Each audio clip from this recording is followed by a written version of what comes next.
Ladies and gentlemen, hey, hi, how you doing? Welcome back to the channel. Thank you so much for stopping by. The Season 2 update here in Warzone obviously shifted around the long-range meta a bit. They made it a bit more competitive, in my opinion, with some of the different buffs and nerfs and new weapons that we saw added into the game. And so today, we're going through and breaking down the new best weapons and loadouts you want to be using for the long-range meta. Starting first with, of course, one of our brand new guns, the Egert 17. This thing works really well as a mid to long range gun. It's relatively low recoil, and you can build it out several different ways to actually navigate the recoil more if you want that. But this thing has a fast TTK in the mid range, the long range. Overall, it's become one of my new favorite weapons right away. This thing's really consistent. So first up here, I've kind of gone back and forth with using an optic. The irons are honestly pretty clean on this. If I'm playing big map, I'll probably, default to an optic more than if I was just playing Resurgence. You could drop this and switch this out for an underbarrel for better control, a stock for better movement, or rear grip if you wanted a faster ADS or something like that. But for me, the Lethal Tools Elo has served me well, so I'm sticking with it for now.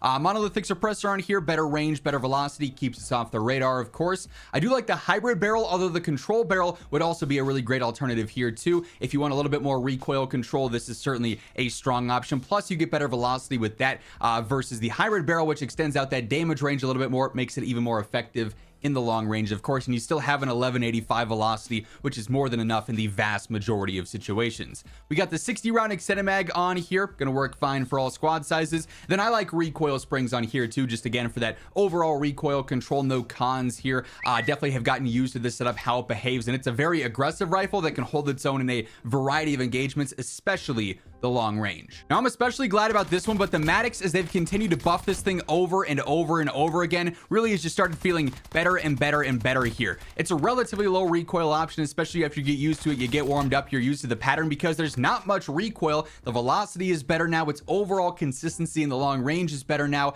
It's one of the most straightforward options you can use. So here again, I got the Lethal Tools Elo. If you like a different optic more, feel free to switch that out as you see fit. We've got monolithic suppressor on here, yet again for that better range and velocity. Hybrid barrel, in this case, I don't really feel a huge need for the control barrel here, quite frankly. We end up with a 1075 velocity, which is pretty solid. 45 meter first effective damage range, 73 meters second damage range is really solid there as well. I try and make this pattern basically as vertical as possible with the max horizontal control underbarrel here, so this pattern is going to be insanely predictable. And then we got the flip mag on here, which I typically would never run, except in this case it's a 45 round mag, which is sufficient for all squad sizes, especially with how quick this thing kills, and you get a faster reload. That's an obvious pick for me, although if you really want the extra ammo here, you could absolutely jump up to extended mag 2 or even extended 1, which is 50 there. If those 5 to 15 bullets really matter more to you, that's fine too, but I really like how the flip mag plays here. This is a really fun setup and one of my favorite guns in the game, and has been for some time. Now, of course, we can't talk the long range meta without bringing up the snipers, and the VS Recon is still a very capable sniper here. Obviously, it's got the infinite one-shot headshot, so your setup there doesn't matter if you're shooting a player at 20 meters quick scoping or at 120 meters. If you're hitting the headshots, it's going to take them out very easy. It's got good velocity, a decent ADS for a heavy sniper. It's just very well rounded. Here, first up, I do use the monolithic suppressor, but all I care about here is one, staying off the radar with the suppression, but then also the velocity. The damage range doesn't matter since this is an infinite one-shot headshot. So we get better velocity out of that. We get better velocity out of the velocity barrel, and I stack over pressured on here, so we're getting max velocity 1261. Bullet drop and bullet lead is going to be phenomenal there. And then obviously the range doesn't matter, one-shot headshot at any distance. Because it is a heavier sniper, I try and speed things up a little bit with the shelf grip here for the faster ADS speed. Then I really do like the prestige underbarrel here. Rechamber stabilization is better ADS speed here. The control and the sway is better when you are holding your breath, so it just makes the sniper easier to use in all aspects basically. So whether you're just picking this up for the first time or you're experienced with it, in general, this is a sniper that really anyone can do well with. Aim for the head, it's going to be easy to stay on target with the bullet drop and the bullet lead, and you're set. Now that said, I do personally prefer the Hawker HX a little more over the VS Recon. Both are great, and it's going to come down to a matter of preference. To me though, the Hawker is just a tad bit more appealing here, but it's nice that we have multiple options for long range one-shot snipers. So here, yet again, I've got the monolithic on here, but once more, I really only care about the velocity and the suppression because I am using the composite barrel, which gives you an infinite one-shot headshot. So you're set up again 20 meters, 220 meters, doesn't matter. If you're hitting a headshot, the enemies are going down, unless of course they're using survivor. I do use overpressured here as well. We got a 1291 velocity, so still fantastic there. Bullet drop and bullet lead is going to be very easy. And then quick draw rear grip for a faster ADS, and I go for the handling laser for a faster ADS. So 545 ADS time on a heavy sniper is really good. Like I said, this is definitely my go-to sniper choice, but it's nice that we've got some options. You can sort of pick your poison. And by the way, as we're breaking down all the weapons, all the builds here today, if you guys enjoy the video, you find the information helpful, do me a favor, drop a like on it. It's always seriously appreciated. And if you're new to the channel, you want to make sure you're always in the know for everything going on in COD, news, updates, meta breakdowns. It's all here, so feel free to hit that subscribe button and turn on those post notifications. You can't go wrong with the AK-27, especially because they just keep buffing this thing. They've made the recoil easier on this thing. They've made its efficiency over long range easier. It really is a powerhouse and has one of the best TTKs in the entire game. So a pretty standard setup here, all things considered. Again, I've got that lethal tools elo on there, you already know. Monolithic suppressor, range, velocity, no mini-map ping. I do like the control barrel here just to make this pattern as predictable as possible. Plus with that better velocity, we're up to 1269, so hit scan range is going to be phenomenal. 45 meter first damage range, 73 meter second damage range there. Max horizontal control with the lateral precision grip, so the pattern is going to be even more predictable. And then I like extended mag 1, 45 rounds works fine with a, what is this, a 690 RPM, nothing too crazy. Extended 2 though, if you want to jump up to that, absolutely will work fine as well if you're okay with being a tad bit slower for that extra ammo. The AK there right now though is just hitting. This thing feels great. Another option that just keeps getting better and better, it seems like, is the MK78. This thing is relatively low recoil, a little bit of horizontal bounce side to side, but this thing over range hits, and they keep making the range better on it, which is crazy to think. Now it is an LMG, so it's heavy and slow, but for long range, heavy and slow is not going to be the biggest detriment. We're not using this at 10 meters by any means. For long range, this thing's a powerhouse. So here, once more, I've got the lethal tools elo on there. If it ain't broke, don't fix it, as they say. We got monolithic suppressor on here for range and velocity. I do like the control barrel here. Just want to be as accurate as possible considering how good this thing's TTK can be. When you're landing shots, few things can stand up one-on-one against this. So the more accurate you are, the better. Control barrel helps out quite a bit with that. I do also go for recoil springs for basically that same reason there. And then I want to speed things up a little bit, so I go for the movement stock, a slightly better ADS, a little bit more strafe speed on there too. So it's not as heavy and slow as it was originally.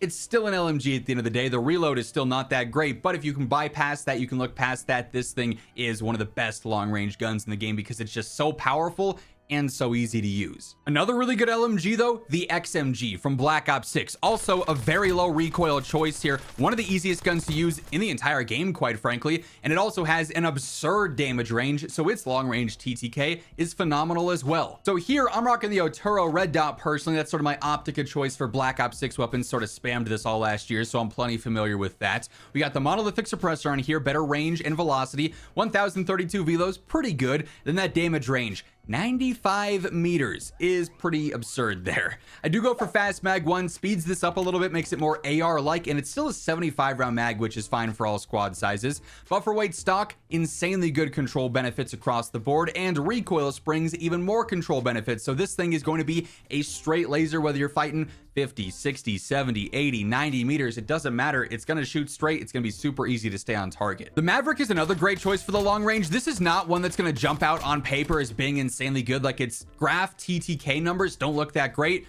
but you guys saw, like, it's no recoil because it's a burst. It's easy to stay on target, and in turn, you're going to land shots with this thing very easy versus several other options, even ones in this video.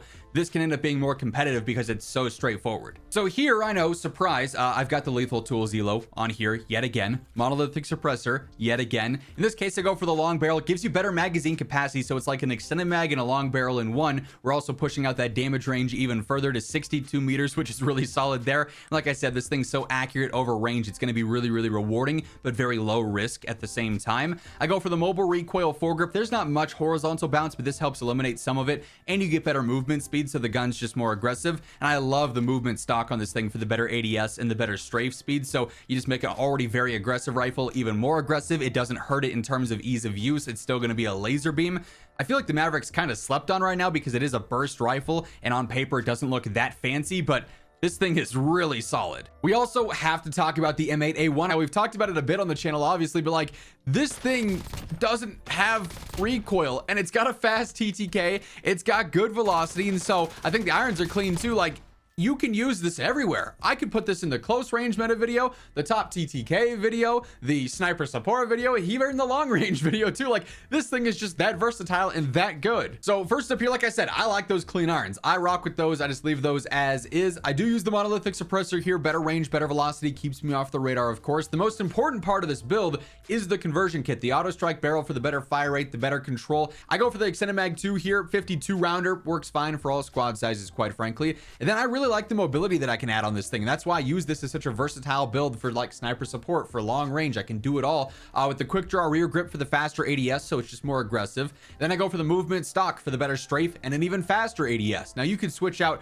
a rear grip for an under barrel if you wanted some mobility or something there. You could go for overpressure to ammo. You could go for recoil springs if you wanted to as well, if you're more focused on the control versus the mobility. But like, this setup is so dominant. It's kind of insane. And then lastly here, we've got the Peacekeeper, another option that just keeps getting better and better and better. They just keep buffing it, making it easier to use, increasing the damage and whatnot. Really been enjoying seeing this thing evolve, because at first I wasn't really a big fan of the Peacekeeper, but I'm liking it a whole lot more now. So here for one last time today, you guessed it, Lethal Tools Elo sight, monolithic suppressor on here, range and velocity, control barrel, which as you saw really helps out with this thing. This thing's a laser beam. We got a 1269 velocity, yet again, phenomenal hit scan range there, 46 meter first damage range, 62 meters second damage range, sitting pretty with those. You could go either extended 1 or extended 2 here, depending on if you really want those extra bullets, or if you want the slightly more aggressive extended mag 1 with the better movement and whatnot in ADS. And then the prestige stock, better control overall as well. Really, when you stack this and the control barrel together, it doesn't take much to control it whatsoever, so anyone can pick this up and do well with it. It is a fantastic choice, especially one that is, again, low risk, high rewards. So the long range meta has options on options on options. If you want high damage output, if you want plenty of ammo to spray and pray, if you want a low recoil laser beam, a sniper, it's got it all right now. That is going to wrap things up. If you guys enjoyed the video, be sure to drop a like, and if you're new here, hit that subscribe button on your way out. But once again, thank you so much for tuning in, and until next time, take it easy, have an awesome rest of your day, and I'll catch you later. Peace out.